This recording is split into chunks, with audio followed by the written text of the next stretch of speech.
My lords, ladies and gentlemen, can you please welcome the President of Ukraine, Volodymyr Zelenskyy.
Mr. President, Zelenskyy, prosimy, the rest of us, welcome. Not many people stood here today in this significant setting will realise that our friendship began on the 8th of October 2020 when you were the first ever head of state that I met as Speaker. We hit it off immediately, with much laughter over an English afternoon tea and, of course, chocolate cakes. And we forged an instant bond, despite wearing masks and being socially distanced at the opposite ends of a large table, because like the rest of Europe, we were working out how to deal with COVID.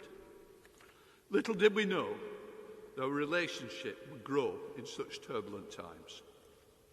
On the 24th of February 2022, the second invasion of Ukraine began. On the 8th of March 2022, there was another first for us both. I suspended the House of Commons so that you could address in Ukrainian through the screens in our chamber, which we still refer to them as Zelenskyy screens. The atmosphere was electrifying. You could hear a pin drop before you came online. A very, very rare thing in the House of Commons. You spelled out the horrors of the first 13 days of war. Your speech was devastating and powerful. Today, on the 8th of February 2023, now deep into the war, we are honoured that you have put yourself at risk to address us and again shine a light on the fact your country is still fighting for its survival. This hall has been the place of many great historical events. Your presence here today adds another to them. The war, as you know better than any of us, has lasted for nearly a year. As you told us last year, this is a war Ukraine did not start and did not want. But it is a war you've had to fight, and our commitment to support you and your people has not wavered. I was considering what could be said at this important occasion. I thought back to the 1990s. Then we hoped that all countries that emerged from the former Soviet Union could secure freedom and prosperity.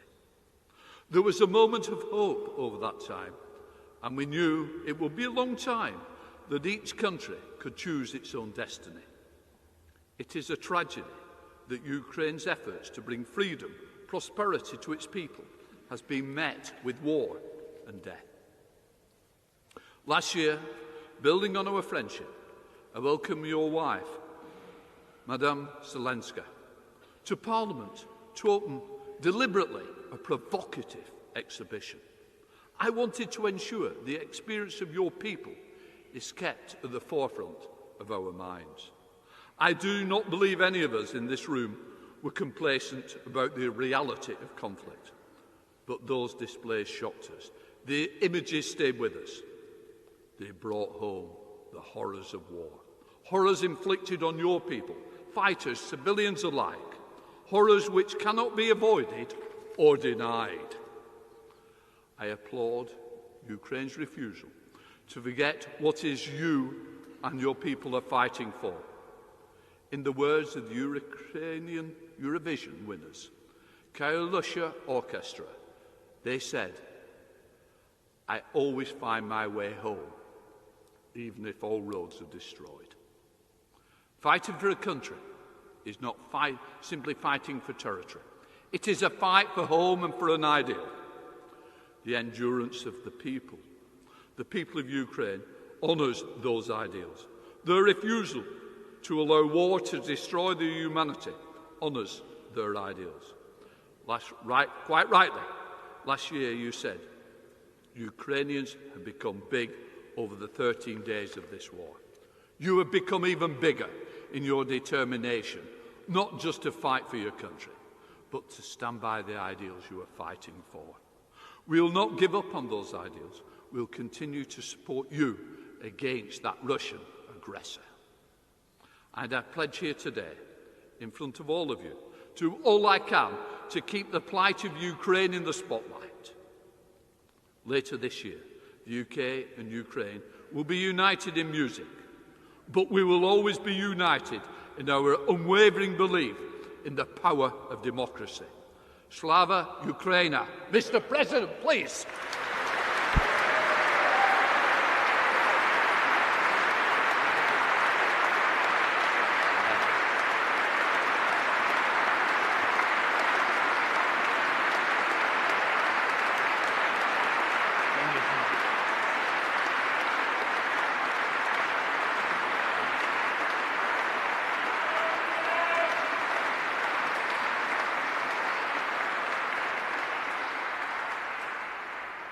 Thank you so much. Thank you. The people of the United Kingdom and their honourable representatives, all the people of England and Scotland, of Wales and Northern Ireland, of all the lands which have been home to brave souls since Europe came into existence. I have come here and stand before you on behalf of the brave, on behalf of our warriors who are now in the trenches under enemy artillery fire, on behalf of our air gunners and every defender of the sky who protects Ukraine against enemy aircrafts and missiles, on behalf of our tank men who fight to restore our Ukrainian borders, on behalf of our conscripts who are being trained now, including here in Britain. Thank you, Britain.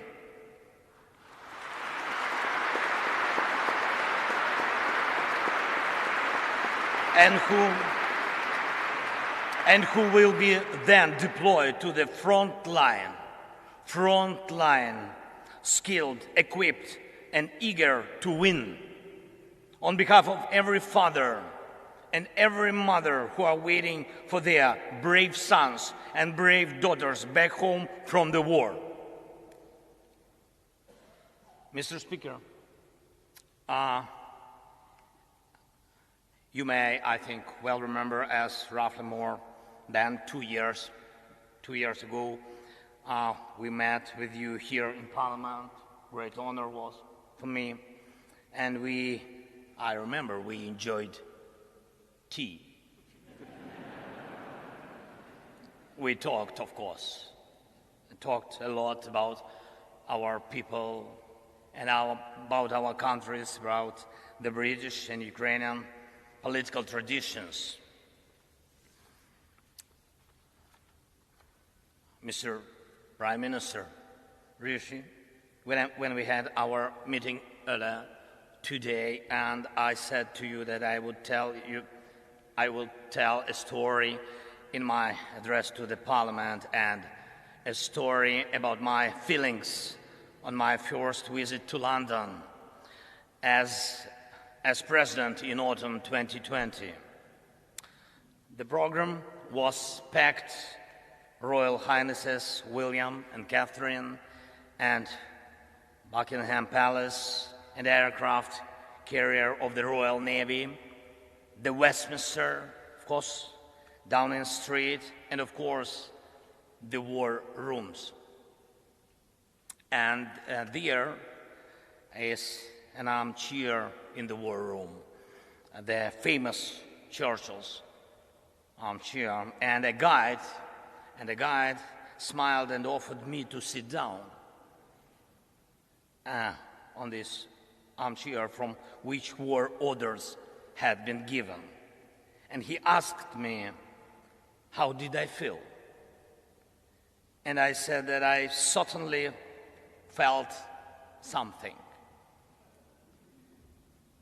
But it is only now that I know what the feeling was.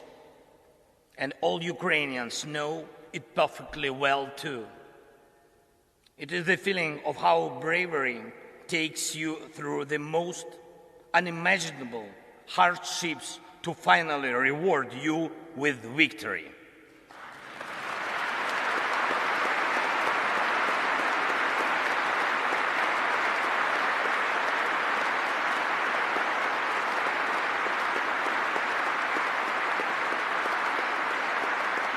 Ladies and gentlemen, I thank you for your bravery. Thank you very much from all of us. Yes, please. That is for you. All applause for you.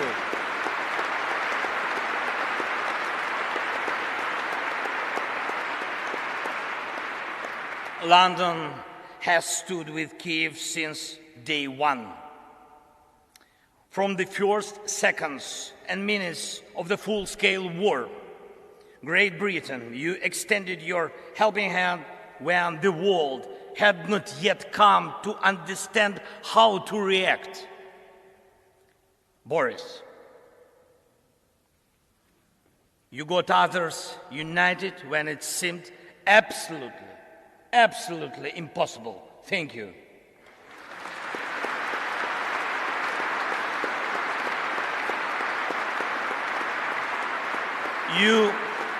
All of you all showed your grit and character back then, strong British character. You didn't compromise Ukraine, and hence you didn't compromise your ideals, and thus you didn't compromise the spirit of these great islands. Thank you very much.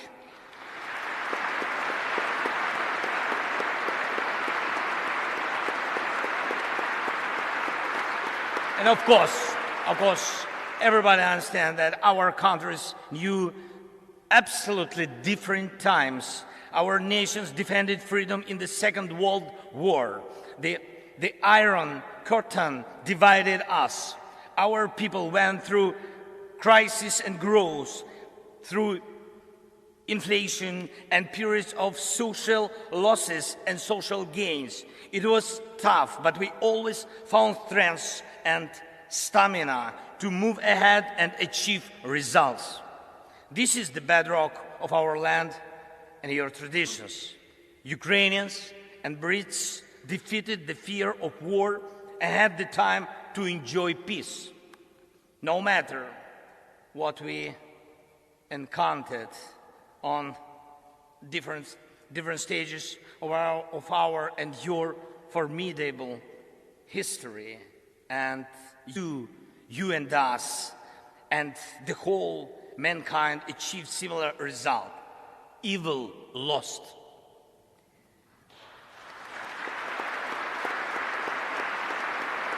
Evil lost. We will always come out on top of evil. This lies at the core of our, but also your traditions. However, The horizon never stays clear for a while. Once the old evil is defeated, the new one is attempting to rise its head. Do you have a feeling that the evil will crumble once again? I can see in your eyes now we think the same way as you do. We know freedom will win.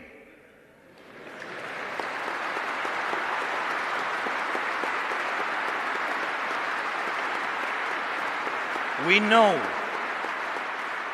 know Russia will lose. And we really know the victory will change the world. And this will be a change that the world has long needed. The United Kingdom is marching with us towards the most important victory of our lifetime. It will be a victory over the very idea of the war. After we win together, any aggressor, it doesn't matter, big or small, will know what awaits him if he attacks international order. Any aggressor who will try to push the boundaries by force, who will inflict destruction and death on other peoples, who will try to endure his dictatorship at the expense of other people's blood in criminal and unprovoked wars, as the Kremlin does. Any aggressor is going to lose.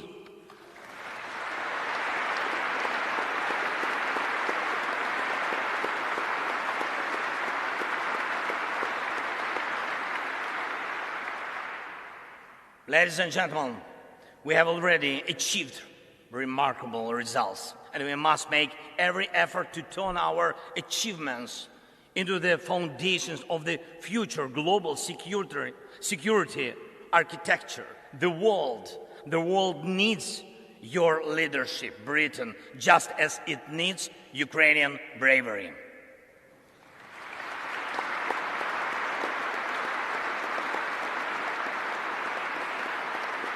When the full-scale invasion began, we, together with you, Britain, and United States and other allies, formed a true coalition of friends. That is very important. You were among those very few who had helped before the large-scale invasion began, exactly as it will be necessary every time in the future to prevent aggression from happening. Your help was preventive. We must take these principles of preventive aid to those who are threatened with aggression, and preventive sanctions against those who threaten aggression as basic principles of the world anti-war policy. We created a coalition of NLAW. Thank you. Of NLAW and Javelin that stopped the advance of the Russian army from the first day of the invasion.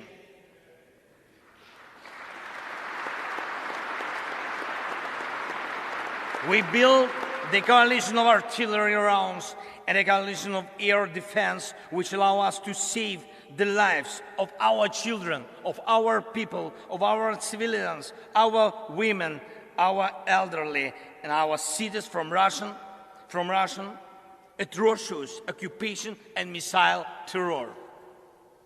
We put together a powerful sanction coalition, and your leadership is protecting international legal order through sanctions against a terrorist state cannot be questioned. And we have to steadily continue along this way until Russia is deprived of any possibility to finance the war. Most importantly, together with the G7, we brought about a coalition of values, a coalition that protects the rule-based world order and human rights, a coalition that will work in such a way that over time there will simply be no gray areas in the world in which human life doesn't matter. In order for it to be so, there must be justice. Anyone who invests in terror must be held accountable. Anyone who invests in violence must compensate those who have suffered from terror.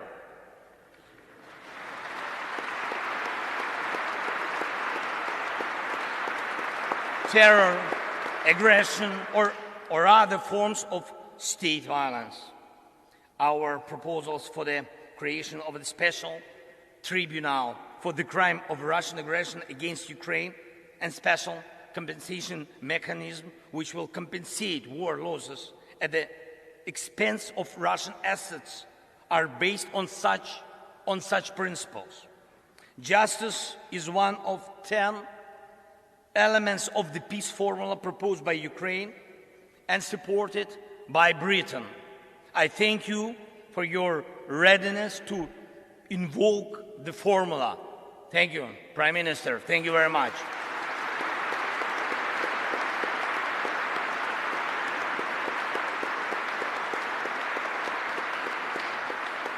As I already mentioned, Ukrainian soldiers are being trained in Britain, in particular to operate Challengers, your main battle tanks, and it's a tank coalition in action. And I thank you, Rishi. Thank you very much for this powerful defensive step for tank assistance. Thank you. The coalition of long-range missiles is the latest of all. It will allow us to make the evil completely retreat from our country by destroying its headways deep in the occupied territories. And it's not just, I'm not speaking just about weapons. We proved together that the world truly helps those who are brave in defending freedom, and thus paves the way for a new history. A history of the world that knows how to be quick in help, who knows how to be effective in defense, who knows how to remain principled in dark hours, who implements its treaties and arrangements in good faith, who does not allow perpetrators to enjoy immunity, who knows how to overcome veto when it's abused, who knows no fear, and who knows how to win. This shall be the new reality of the free world, I'm sure.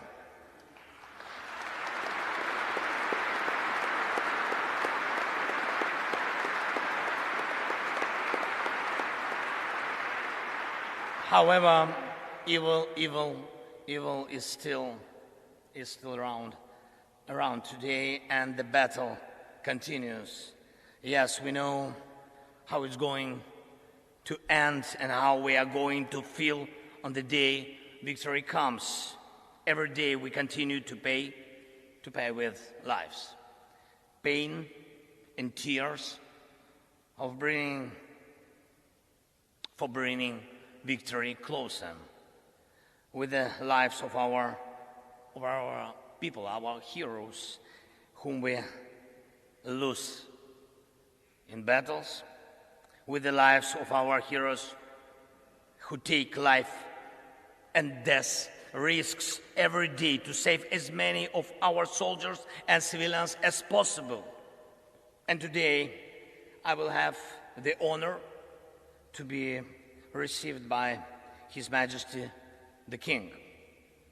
It will be a truly special moment for me, for our country. and in particular because I will convey to him from all the Ukrainians the words of gratitude for the support His Majesty showed to them when he was still the Prince of Wales. And I also intend to tell him something that is, I think that is very, very, very important, not only for the future of Ukraine, but also for the future of Europe. In Britain, the king is an Air Force pilot. And in Ukraine today, every Air Force pilot is a king.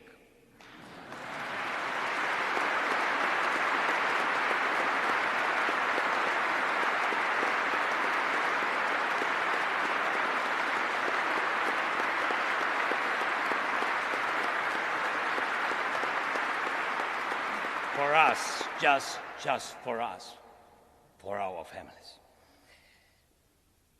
Because they are so few, they are so precious that we, the servants of our kings, do everything possible and impossible to make the world provide us with modern planes to empower and protect pilots who will be protecting us.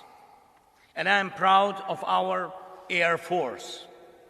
And I brought a present from them to you, Great Britain. Yes, please, open please. Yes.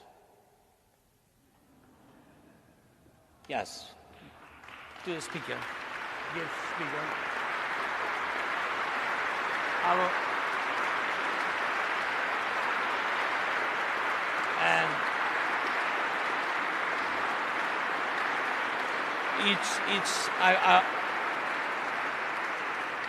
I will explain. It's the helmet of a real Ukrainian pilot. He is one of our most successful aces, and he's one of our kings. And the writing on the helmet reads, "We have freedom, give us wings to protect it."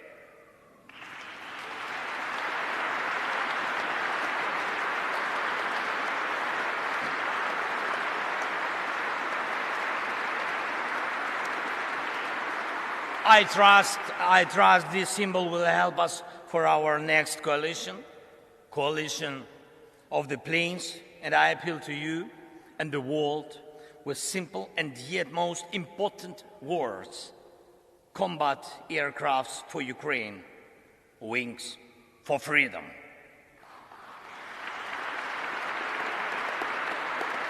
Great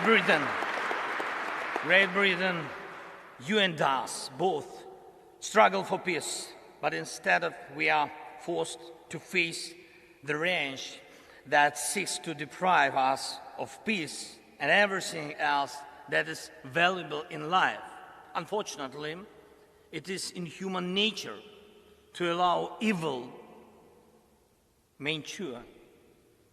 It then stands up against humanity. It then destroys and kills.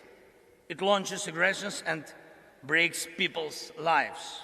You and us have already fought together against such evil. You and us already have the experience of defeating the evil that is generated by human nature. I'm not saying there will be no more wars after the war ends. No. It is impossible to completely erase evil from human nature. Yet it is in our power to guarantee with words and deeds that the light side of human nature will prevail. The side you and us share, and this stands above anything else. Thank you for your attention. Thank you for your support. And leaving a British Parliament 2 years ago, I thanked you for delicious English tea. And I will be leaving the Parliament today thanking all of you in advance for powerful English planes.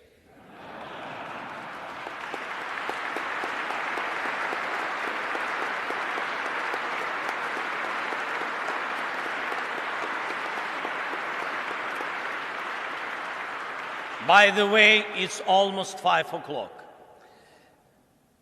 God bless Great Britain and long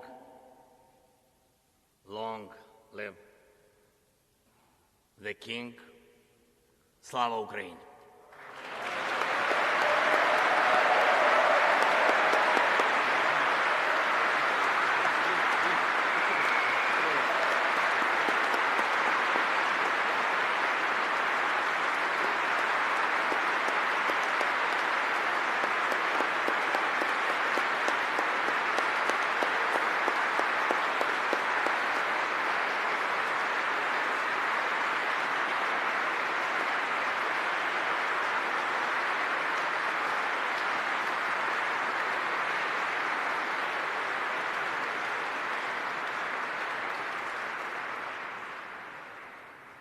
Thank you, Mr. President, for being with us today and for the powerful address that you have just given. The bravery, resilience and fortitude of you and your people is a great example to all.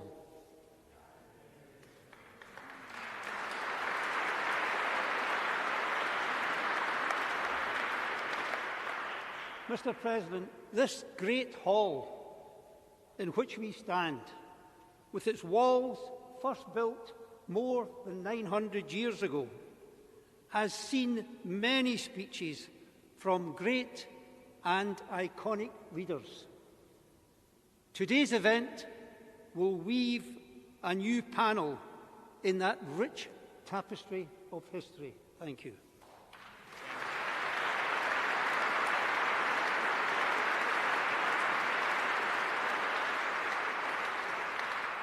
Westminster Hall is at the core of the national life of our country and has played a prominent role in the development of our judicial system and our parliamentary democracy. But the story of this hall is also a tale of resilience and of remaining steadfast in the face of disaster.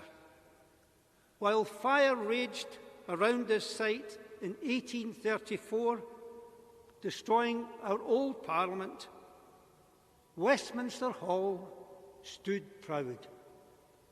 When during the Second World War, bombs rained on London, Westminster Hall remained largely undamaged, stoic in the face of great peril.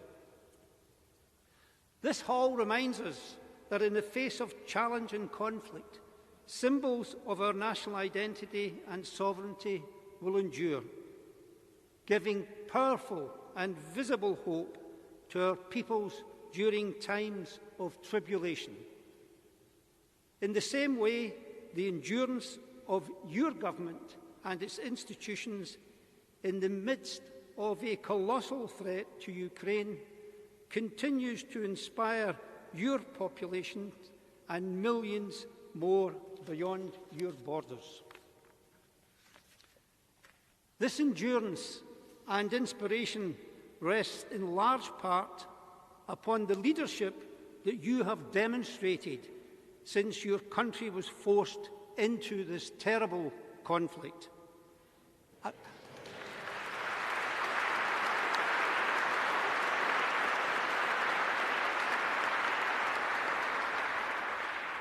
Mr. President, a conflict which you did not choose. Effective leadership demands the ability to respond to unpredictable challenges. Mr. President, in the extraordinary situation in which you were placed, visibility was essential. In testing times, Leaders must be visible to their people. And from the outset last February, when bombs were falling on Kyiv, you were visible.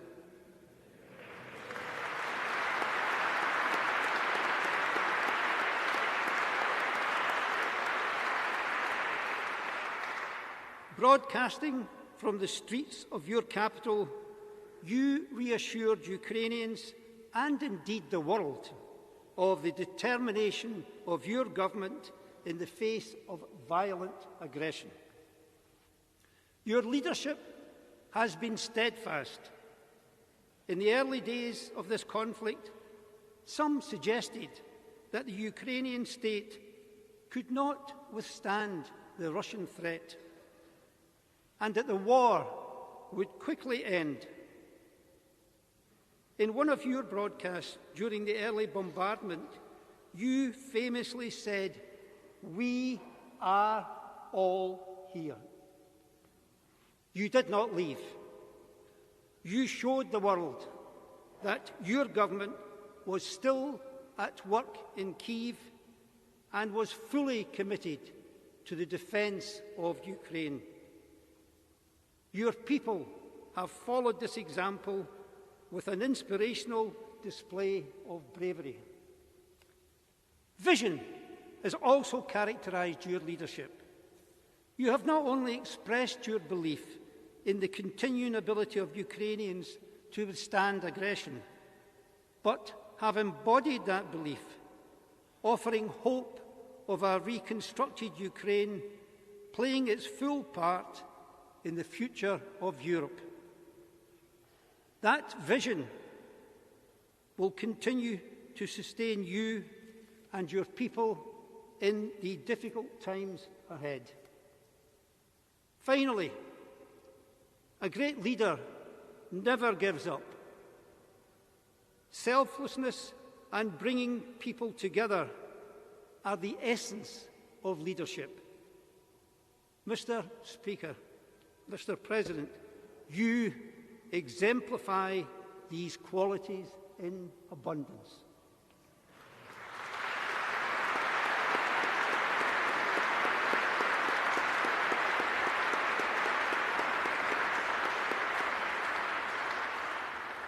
We salute your determination, your resilience, your courage.